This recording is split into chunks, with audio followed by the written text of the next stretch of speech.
Welcome to the IIEE Palawan Chapter Mid-Year General Membership Meeting and Technical Seminar. Today, I'll be discussing about the Puerto Princesa City Office of the City Building Official processes with the emphasis on the building permit, occupancy permit, and other electrical permits. So, first of all, I want you to be aware of the history of the Office of the City Building Official. So the Office of the City Building Official was created as a separate and distinct office from the Office of the City Engineer on January 1, 2018 by the virtue of the City Ordinance number 856 by merging the zoning division of the Office of the City Planning and the Department Coordinator and the Building and Public Safety section of the Office of the City Engineer. With Engineer Rex G. Bundak was designated as the city building official of the city government of Puerto Princesa, who is primarily responsible for the strict implementation and enforcement of the provision of the National Building Code of the Philippines, as well as the implementing rules and regulations and its IRR. We are also responsible for the zoning ordinance and other related laws and ordinances and issuances. So what is the mandate of our office?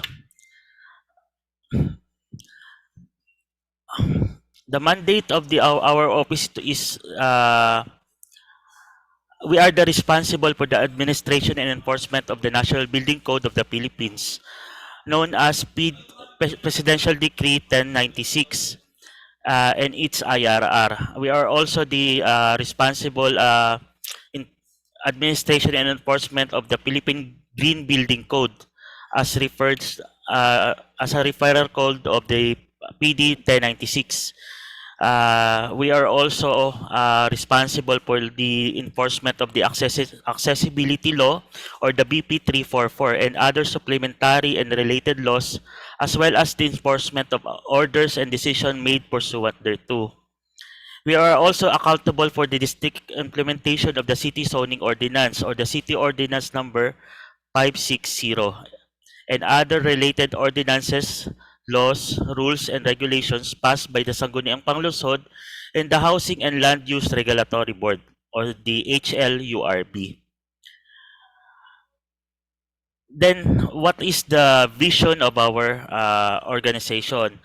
We are an organization that promotes and protects the health, safety, peace, comfort, convenience, and general welfare of the inhabitants of the city of Puerto Princesa through strict implementation of all building safety standards and policies on accessible built environment.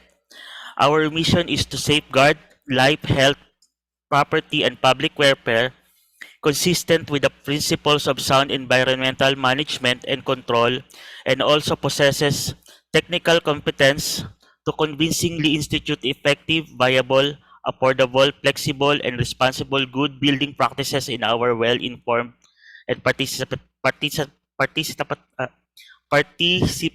communities.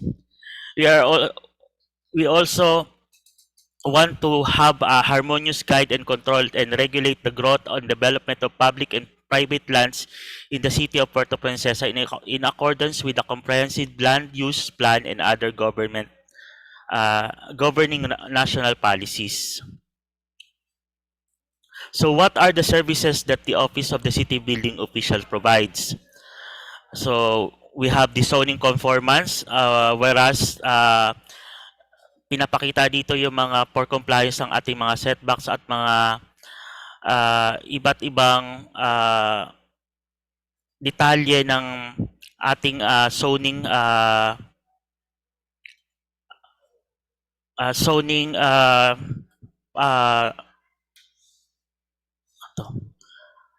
mga zoning regulations at kanilang mga kinakailangan na i-comply para sa ating pagpapatayo ng mga structure. And then we provide the building permits para po sa ating mga construction before tayo mag-construct ng ating before tayo mag-start ng ating construction, we provide the building permits. And then before naman natin gamitin yung ating mga building na ipatayo, we provide the certificate of occupancy. Then we also provide the certificate of use for those of for those towers and other accessories na hindi kasama doon sa ating main buildings. We also provide the ancillary permits like the mechanical permit, electronics permit, electrical permits, sanitary permits, and other permits that kasama doon sa ating building permits. And then we also provide sign permits para po sa mga billboards and signboards. And then we provide also the demolition permits kung kailangan natin i-demolish yung ating structure para patayuan ng panibagong structure. And then we also provide excavation permit para po sa ating excavation or pagpa-prepare ng ating lupa para sa pagtatayuan nating mga structure. And then we provide also temporary power service connection para po sa mga construction purposes or for temporary power service connection ng katulad ng mga perya or pag mga piyestahan ng panandaliang pagpo-provide ng power connection. And then we also provide the annual inspection certificate whereas kinakandak ng aming office ang pag-inspection ng mga business establishment if they already complied all the aspect of the safety aspect ng kanilang building, if they are still operational or kung meron sila mga lapses, kailangan nila yon i-comply muna prior to the issuance of annual inspection certificate. And then lastly, we provide certifications para naman po to sa mga wala po hindi na po nila nahawakan yung mga original copies ng kanilang mga certificates. We provide certification so that meron silang maipakita na talagang meron silang mga permits na hindi lang nila na itago or na itabi. So let me introduce you to the online application and automation of the issuance of the building permit and auxiliary permit and certificate of occupancy. So previous times, ang pag-apply ng building permit ay medyo challenging, no? It took more or less 32 steps before you could secure a building permit or occupancy permit. Dahil kasi dati, ang Bureau of Fire at Zoning Division ay separate entities from the city engineering, which is acting as the city building official at that time. So it took more than 1 month to issue a permit. So with that,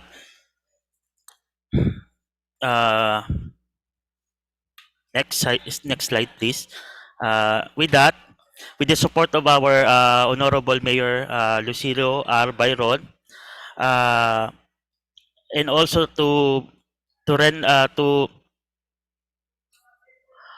to streamline the process of processing of our permits, he approved the creation of the Office of the City Building Official by the power of the City Ordinance Number 856 on November 10, 2017.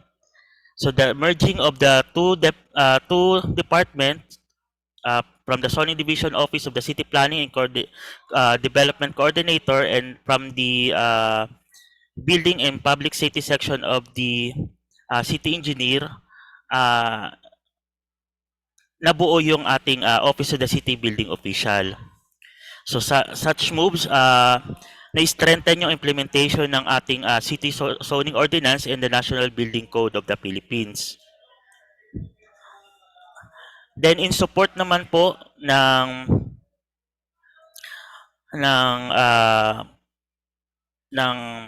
USAID or the United States Agency for International Development through sa kanilang SURGE or the Strengthening Urban Resilient Growth with Equity Project, nag-conduct sila ng mga trainings, workshop, seminar to equip our staff ng Office of the City Building Official. So nag-benchmarking sila sa different sa mga different cities sa mga practices at mga reforms na ini-implement nila. So with the development ng development ng pagbe-benchmarking na to, na-streamline natin yung ah, processing ng building permit. Next slide please. Ayan po, nag-conduct sila ng training and seminars. Next slide. So with the Joint Memorandum Circular 01-2018, na-streamline po yung ating processes ng issuance ng building permit at certificate of occupancy with the help of the DILG, DPWH, DTI, and the ICT, and also through the compliance natin sa Republic Act number 11032, or known as the Ease of Doing Business and Efficient Delivery of Government Services Act. Ano ba? So right now, na-simplified na po yung process natin. So from previously na 32, more than 32 processes, naging 4 na lang po siya. So yung step 1 is submission ng application form and documents and documentary requirements, and then step 2, receipt of the order of payment. Step 3, payment of fees and charges, and then step 4, claiming of the building permit and certificate of occupancy. So other improvements that we implement on our office is yung pag-install po ng queuing system. Next slide please.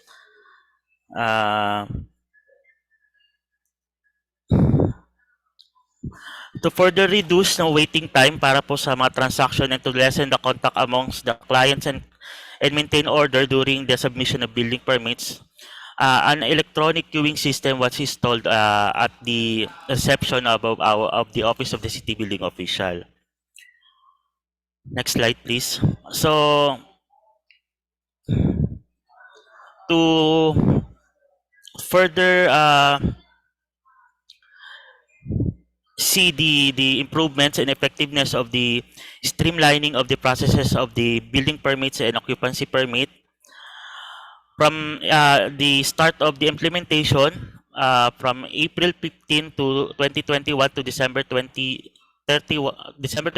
2022, an increase of 56%, 59.98% was seen. So effective siya mas effective siya kaysa doon sa manual application. So we are the first to automate the process of certificate of occupancy sa buong Pilipinas. And then another accomplishment naman po, ni-reduce pa namin yung steps namin from 4 steps to 3 steps na lang po. The submission, payment, and then releasing. Then we also provide an operational platform and web page. So ang web page po namin ay okbo.puertoprincesa.ph, and also we have the official Facebook page, the Office of the City Building Official, City of Puerto Princesa City. So let me introduce you to the building permit online application. So what is a building permit? A building permit is an official approved issued by the local government agency that allows you or your contractor to proceed with a construction or remodeling project on your property. So bakit kailangan po natin magkaroon ng building permit? So applying for a building permit is important because it ensures the proposed construction project meets local building codes and regulations, ensuring the safety and structural integrity of the building. So without a building permit, a building is deemed illegal and will be subject for fines and penalty or even demolition. So before po tayo mag-start ng construction, i-secure po muna natin ang building permit. So what are the documentary requirements for building permit application? So number one dyan is yung duly accomplished notarized unified application and, ancillary permits. Makukuha po natin ito through the application via online sa www.puertoprincesa.ph. Later on po, i-discuss ko kung paano yung pag-apply ng application natin doon sa online. So next po natin na documentary requirements is the certified true copy of OCT, TCT or the original certificate of the original certificate of title or the transfer of certificate of title. So kapag wala po yung hindi po nakapangalan sa owner yung lote, may mga additional po na requirements na hihingin. Isa na dito is yung notarized consent from the lot owner or kung sakali naman na naka list of contract, hihingin po natin yung list of contract. And kung sakali itong binenta naman po yung lupa, hihingin rin po kayo ng additional na deed of absolute sale. So, in the case naman po na kapag ang lote naman natin ay hindi pa nakapangalan dun sa may-ari, hihingi po tayo ng certification from the Senro or Senro DENR office and to clarify the status ng ating lote. And if yung lote natin ay under sa City Housing Project, hihingi po tayo ng certificate from the City Housing office. Then another documentary requirements po natin ay yung mga building plans, bill of materials, cost and estimates, and then project specification.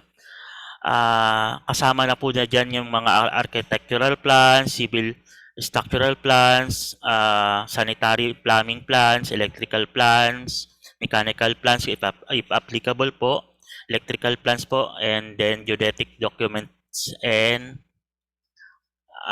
line and grade. At kung requirements din po yung fire protection plan, ipoprovide din po natin yon. It will be provided by the design professional hired by the owner. Then another documentary requirements po na kailangan na i-provide is yung valid licenses like the PRC ID and the PTR ng professionals. And then we just have to collect the documentary requirements and put it in the folders or sa envelopes. And then additional requirements that may be required ng Office of the City Building Official. So in case na ang project natin ay proposed, so kailangan po natin mag-provide ng DOLIS Construction Safety and Health Program. And then for application filed by the authorized representative, kailangan natin mag-provide ng special power of attorney. Attached din po doon yung photocopy ng ID ng representative. And then kapag nag-start na po yung barangay integration, kailangan po natin mag-secure ng barangay clearance na nagsasaad na there's no objection sa proposed and existing project natin. And then kapag ang building po natin ay more than 3-story, kailangan po natin mag-secure ng CAAP clearance. And then kapag ang structure naman po natin ay within the national highway, kailangan din po natin mag-secure ng clearance from the DPWH. And then Itong pinakahuling additional requirements, madalang na naman to i-require yung affidavit of undertaking for submission of required clearances and permits from other agencies as stipulated under section 302 dash B of the IRR of the National Building Code. So, next po natin,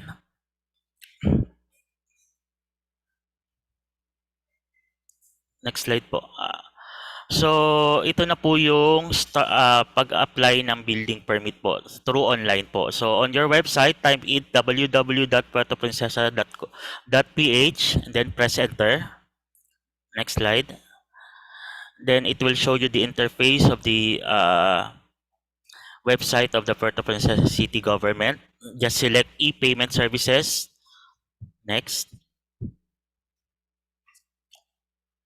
Then it will direct you to the Pilipisen. Then to start the application, press start and then look for Puerto Princesa City. Then click and then click next. Then it will show you this interface. So meron tayo dyan option sa building and construction. Just look for building permit application, then click next. Then click po natin yon. And then create a new application, then press next.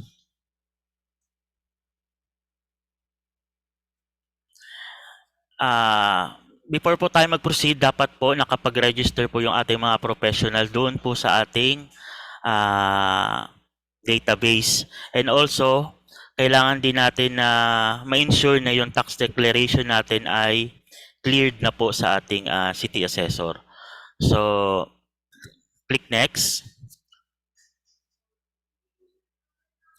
So, here we need to provide the information needed. So, yung full name po ng applicant, the address, the email address, and the mobile number. Then, click submit. So pag na-submit po natin yon, meron po tayong email na ma-receive for the confirmation code. Buksan lang po natin yung email address natin and then enter po natin yung code na sinend doon dito sa next interface. And then after that, select lang po natin yung type of application. For this case, the new construction, then click next natin.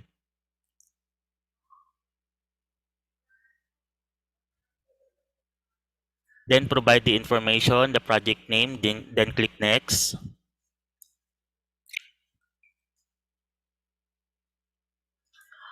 So take time to read the terms and conditions, and then if you agreed to the terms and conditions, just tick the yes, then click continue, and then ayun po, na-create na po yung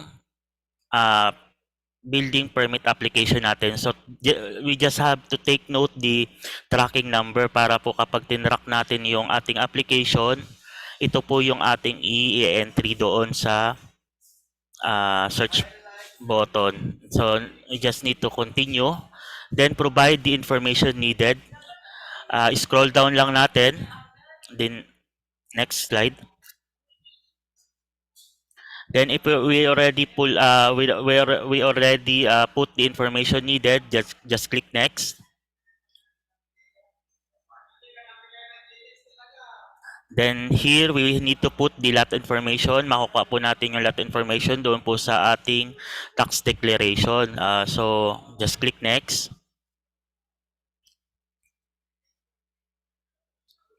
Yan po. Just take a time to check if it is correct, then click next.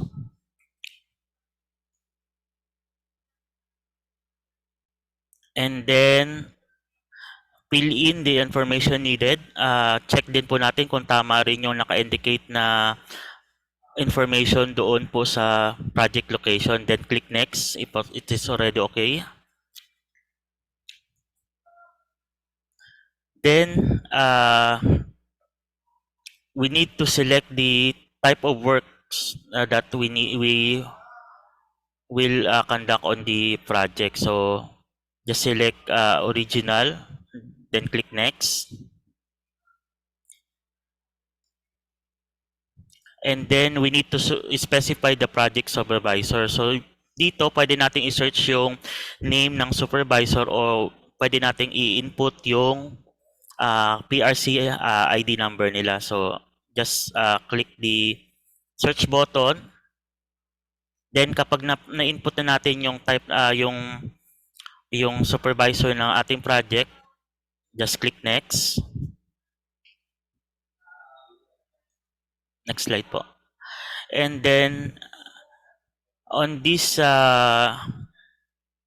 window, we need to specify the occupancy that we are applying po. Kung residential po yan or educational, recreation, or institutional or commercial, just specify on this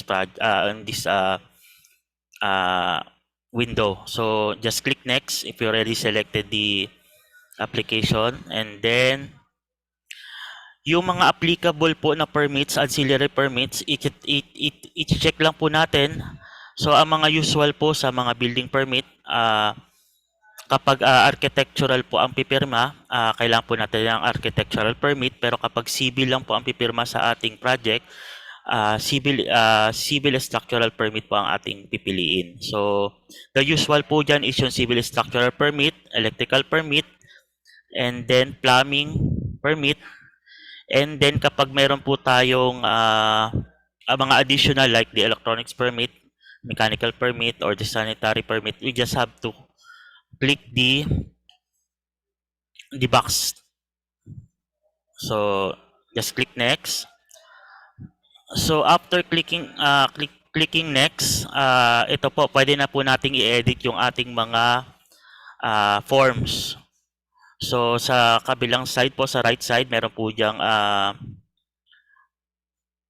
yung pen sign, just click that one to edit the informations sa ating permit. So on this case, we have the example for the electrical permit. So when you click the edit button, ito po, specify natin kung ano po yung select natin yung work type. So in this case, new installation, then click next. Then provide the information as to the how many meters you want, the power supply poles location, the guying attachment, or then the total loads ng ating construction. Then clicks next.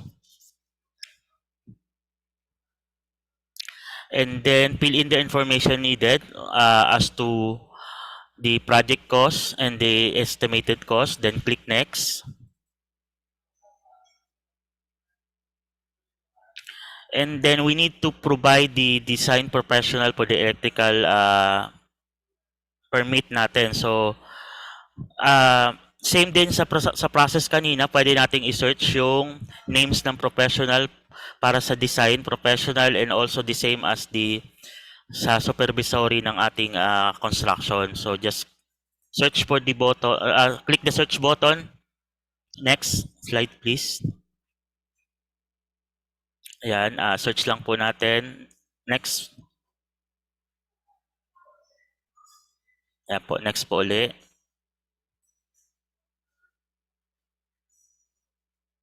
Same din po yung procedure. Next lang po natin. Next po. Next po. Ayan po. So here, after fill upping the information needed sa ating mga permits, ancillary permits, ito na po yung lalabas. Bali, i-review na lang po natin. We could download or preview the forms. Scroll down po, and then next slide please. Yan po. Pag dinownload po natin to or pinreview, meron pa po itong nakalagay na draft. So for checking purposes po siya. So kapag okay na po lahat ng information natin doon, just click submit. Next slide. Ayan po, pwede na po natin siyang i-download for signature na po ng owner and design professional involved. Wala na po yan siyang nakalagay na draft. So,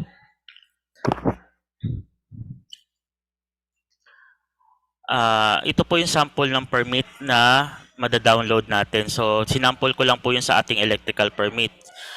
So, sa amin po, sa electrical section, when we checking the application for the building permit, ito pong electrical permit po yung chine-check po namin. So, we ensure that the information po ng ating applicant ay nandoon.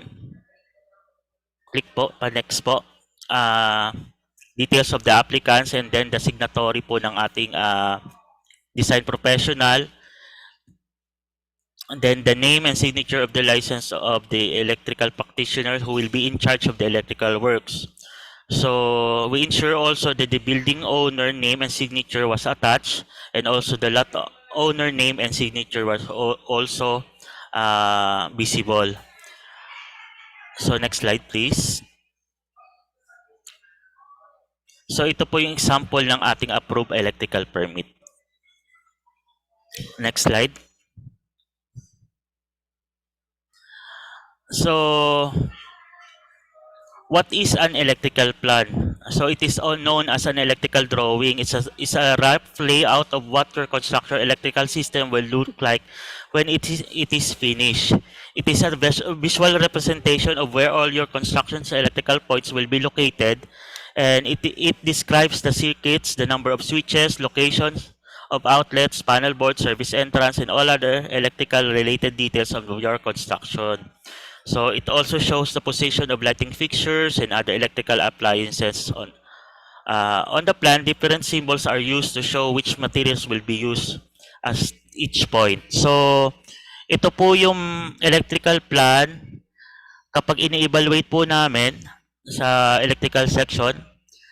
Next po.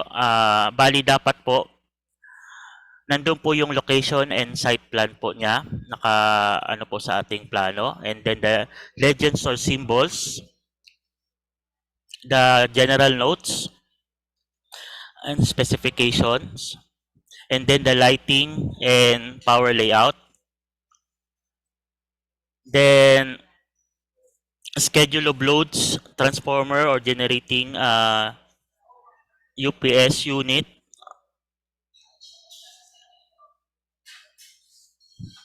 and also it must be signed and sealed by the design professional and also by the owner. Tapos kailangan din naka-indicate din yung one-line diagram niya. So additional requirements po namin is yung electrical design analysis. So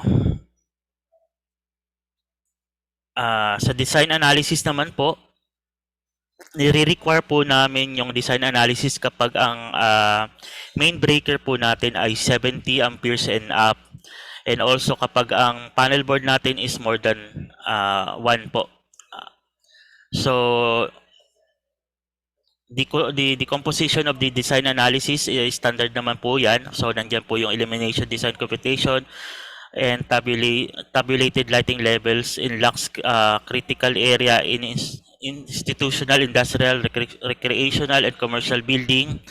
The feed lines and protective devices of motors, electrical equipment, and appliances, indicating the types and ratings, the size of the branch circuits wire, feeder, the bus bars, including the protective device, size and types of service entrance wire, raceways, and equipment, then settings and ratings of overcurrent devices. Next slide, please. So, we require electrical design analysis in compliance with the Memorandum Circular Number 2, Series of 2015 ng DPWH, and also from the directly from the Office of the City Mayor, na we need to comply with the electrical design analysis. So dapat po lahat talaga ng ating electrical plan is supported by the design analysis. So bali kami na lang po sa Office of the City Building Official para po ma-lessen po natin yung burden po sa ating mga nag-a-apply, yung 70 and up na ampere at yung may 2 or more panel board na lang po yung i-require namin for design analysis. Kasi medyo may kamahalan din po yung design analysis kapag kinuha po natin sa mga design professionals. So other basis po ng ating design analysis yung from PRC and also from the DILG. So let's proceed to the occupancy permit online application. So next slide. So what is an occupancy permit? So it's a document issued by the local government agency or building department certifying a building's compliance with the applicable building codes and other laws, and indicating it to be an conditional suitable for occupancy. So why we should secure for occupancy permit before occupying your building? So kailangan po natin yon para po sa safety rin po na mag-occupy sa ating building. Next. Applying for occupancy permit is important because it ensures that the building complied the approved building plans, which meets the local building codes and regulation upon inspection of the Office of the City Building Official. So occupancy or use of building without certificate of occupancy or certificate of use is deemed illegal and will be subject to fines and penalty. So same din po sa building permit, meron po siyang surcharge and penalties kung sakaling hindi po natin siya kinomply. So what are the documentary requirements for occupancy permits? So number 1 po dyan is yung owner copy of approved building plans, zoning conformance, building ancillary permit. So manggagaling po yun sa approved building application natin previously na na-approve. So in case naman po na may mga nabago po doon sa ating pinatayong structure, kailangan po natin mag-provide ng as-built plans para po doon sa ating construction. Pero mas advisable po na ma-inspect po muna namin yung ating construction before po tayo mag-provide ng as-built plan. Kasi may mga cases po na may mga nag-provide na po sila ng as-built plan pero pag punta po namin sa site, hindi pa rin po nasunod yung as-built plan na pinrovide nila. So much better po na ma-inspection po muna namin bago po nyo i-provide yung as-built plan. So number 3 po sa ating documentary requirements is yung duly accomplished certificate of completion, which is you could acquire it through the online application po. And then additional po dito is yung Certificate of Final Electrical Inspection or the CFEI, which can be downloaded at the https ocbo.puertoprincesa.ph, or you could secure it from our office. Pwede po tayo humingi doon sa front desk namin. So additional requirements po, if in case na yung project natin ay may 200 amperes and above, nire-require po namin yan siya ng pickup. And then another requirements po natin is yung construction logbook. Pabalik po ng slide. And then attach din po natin din yung mga valid licenses po ng ating mga professionals na nagpirma po doon sa completion form natin. Another documentary requirements po is yung owner's copy po ng fire safety checklist and fire safety evaluation clearance. And then for the application filed by the representative, again ni-require po natin sila ng SPI or the special power of attorney. And then expanding folder and expanding envelope and folder po. Ilagay po natin dun yung application. So, ito po yung process natin for the application po ng occupancy permit para po makuha natin yung completion form. Next slide po. So again, punta po tayo sa Google. Search lang po natin yung punta lang po tayo sa website natin, ay sa internet, and then type in po natin puertoprincesa.ph. Next. And then again, doon po tayo maipoproceed sa official website ng City Government of Puerto Princesa. Just click e-payment services. Then it will direct you to the Philippine interface. So to start the application, just press start here. Then again, look for Puerto Princesa City. Just click next. Just click, and then for this time, we need select lang natin yung certificate of occupancy application. The next. Then to create a new application, just select the create new application, then click next. And then again, may marireceive po tayo na code from our email. Ilagay lang po natin dito yung verification code. Then verify po natin. Then we need to provide the building permit na na-approve po sa atin. Then next. And then we just need to verify all the information. If correct, then click next. Then if you agree with the terms and conditions, just click yes. Then click next. Then an occupancy application was created na. Bali dito, tandaan din po natin uli yung transaction number. Bali, pwede po natin yung i-track yung ating application. Basta i-type in lang po natin itong na-create na reference number. So, next. So, go through the information. Bali, fill up na po yan mga information na yan kasi meron na po tayong application previously sa building permit natin. So, we just have to verify the information. Scroll down lang po natin. Next slide, please. Then, if you're already satisfied with the information provided, just click next. Then, input po natin yung details ng actual cost po ng ating project. So, click next. And then, if it is applicable para sa fire code fees, provide din po natin. Click next. Then, provide po natin din yung details po ng ating construction. Next. And then, if it is supervised by the contractor, ano lang po natin, i-select lang po natin yung box, tapos i-provide po natin information. So, in this case, kung wala naman po, next lang po natin.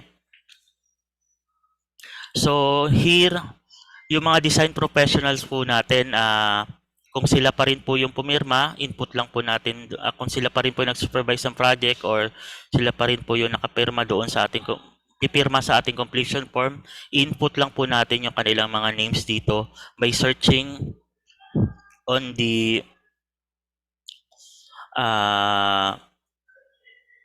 Windows po na design para sa mga design professionals. So, scroll down lang po natin sa mga applicable design professionals. Click next.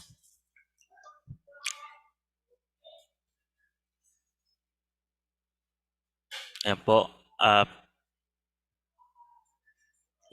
Ano lang po natin yung mga design professional. Just search po yung mga names nila. Next po.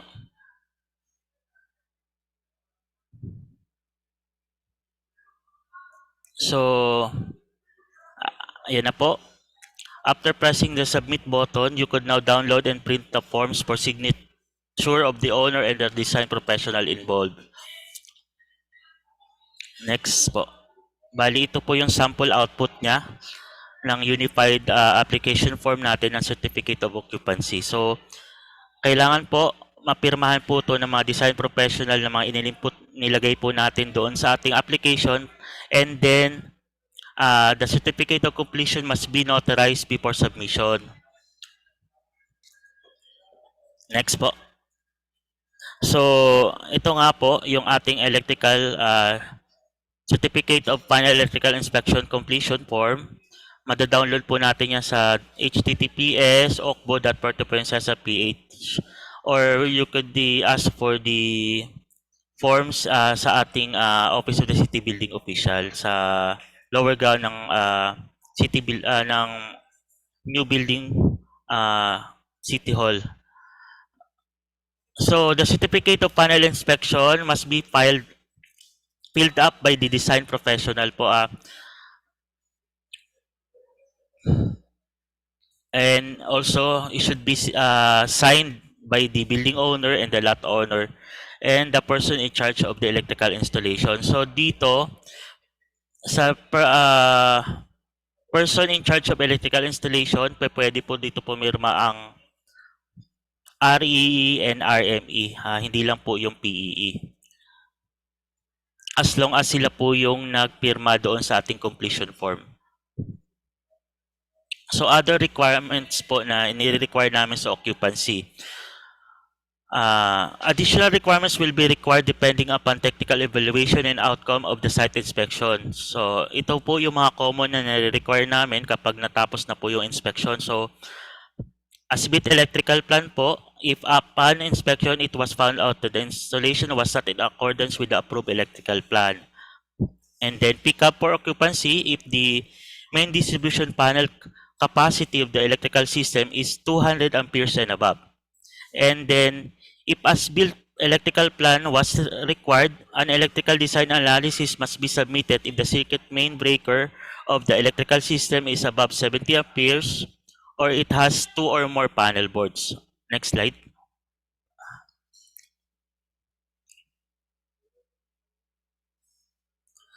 So, another permits po na piniprovide ng Office of the City Building Official is yung temporary service connection. So, the Office of the City Building Official issues temporary service or power connection to clients for with approved building permit who are applying for Paleco temporary service or power line connection for their bank houses, barracks, pedestal posts, temporary facilities, commissioning and testing of transformer and other electrical equipment. So application for temporary service power connection is subject for evaluation of technical requirements and site inspection. Permit may be extended or must be renewed before the expiry date should the purpose of application is not yet complete. So, ang temporary service connection po natin is good for 90 days po lang. So, upon securing ng building permit natin, ma-release yung ating building permit, pwede po tayo makabitan ng temporary power service connection provided na meron po tayong temporary facilities or bank house na may installation na po na safe naman po. So what are the documentary requirements for temporary service connection? So a duly accomplished permit for temporary service connection form, and then approved building permit and electrical permit, and then yung electrical layout po ng ating ng temporary service connection, and then yung location po ng ating temporary service connection, and then photographs po ng ating installation, pati po yung ongoing construction kung sakali, and then valid PRC and PTR po ng ating professional na nagpirma sa ating form at sa ating plano. And then in case po na meron po tayong representative, mahingan po natin yan sila ng SPA or Special Power of Attorney. And then valid ID po ng ating authorized representative. So, additional requirements po ng temporary service connection po natin ay humingi po kami ng affidavit of undertakings. So, sa affidavit of undertakings po na yan, na nakasaad po dyan na kailangan po natin i-comply ang occupancy permit once na po ang construction ng ating building ay natapos na. Or in case na hindi pa tapos yung ating building construction at malapit na po natin maabot yung 90 days, magpa-file po tayo ng extension for another 90 days po. Next slide po. Ito po yung sample ng ating temporary service connection na pinoprovide sa ating applicants. Next. So, ito nga po, additional requirements ng temporary service connection is yung affidavit of undertakings. So, next slide please. So, another permit na binibigay po namin is yung upgrading and separation of meters. So, what are the documentary requirements for the upgrading and separation of meters? Same lang sila halos ng temporary service connection. So, instead of a accomplished form for temporary service power connection, an accomplished new electrical permit will be filed. So, instead of a copy of approved building permit, a copy of approved occupancy permit naman po ang nire-require namin. Instead of electrical layout and schedule of loads of temporary connection, an upgraded electrical plan signed and sealed by the professional electrical engineer will be required. And aside from that, an accomplished certificate of panel electrical inspection must be submitted together with the other requirements. The upgrading and separation of meters application will be subject for technical evaluation and site inspection. So magkakandak pa rin po ng inspection to verify the plan na sinubmit po natin. Next. Wala na pala. Okay. So yun lang lamang po. Thank you very much for the opportunity to be the one of the technical speaker po. And congratulations po sa ating IIE Palawan chapter para po sa ating mid-year general membership meeting and technical seminars po.